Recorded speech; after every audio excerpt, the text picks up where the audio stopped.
Now, this is where most classes used to be, but this semester, all of your courses will be delivered online. Now, online courses can be quite different from in-person classes, but as always, I have lots of helpful tips to share with you as to what you can do before, during, and after engaging with your online content.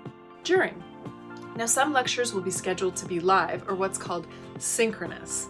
Synchronous lectures are similar to in-person lectures, but you, the other students, and your instructor are all meeting virtually at the same time, but from different physical locations. Asynchronous lectures are pre-recorded lectures that you're able to access at your own convenience. And for some courses, you may have other interactive sessions or online activities to engage with, again, at your own time. No matter how your course is offered, the following tips can help. First, sit up straight as you're learning. This simple trick can help you to feel more alert. Next, pay attention to when you start to feel tired or like you're losing focus, because this could simply mean that you need a break. So take one. Get up and do some gentle stretching or even a quick burst of exercise like jumping jacks.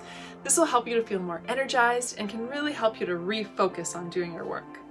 When you're accessing the recorded material, don't worry about trying to write down everything all at once. Instead, focus on writing down information that really helps you to understand what you're supposed to be learning. And try to do it in your own words, don't just copy. You also want to include relevant examples and anything else that will help you to digest the content better. Also, identify areas that you find confusing or difficult to understand, because you'll definitely need to go back to those areas afterwards.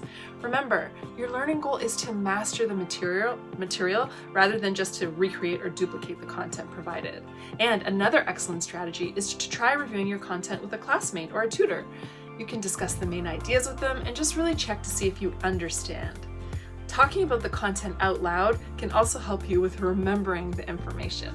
So that's all for today's tips on getting the most out of your online courses. Remember, if you're struggling to grasp the content in any of your courses, you can always reach out to your instructor or get support from the Learning Center, where you can book an appointment with a tutor, get some math help, or meet with a learning strategist. Even though we may not be here, we're still here, online, to help support you and your success. Happy studying!